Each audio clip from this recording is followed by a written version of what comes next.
कृष्ण जी चलले चूड़िया बेचे, चूड़ी हरवा बन। कृष्ण जी चलले चूड़िया बेचे, चूड़ी हरवा बन के।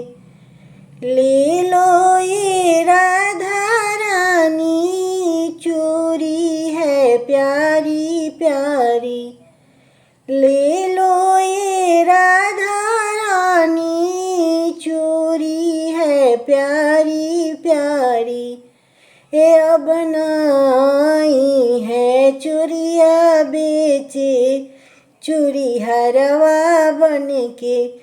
ये फेरू नाही आई है चूड़िया बेचे, चूड़ी हरवा बन के।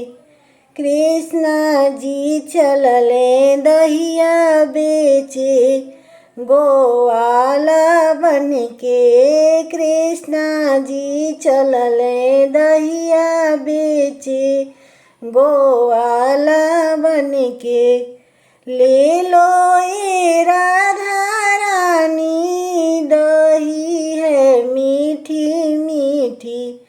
ये फेरू नाही आई है दहिया बेचे, गोवाला बन के।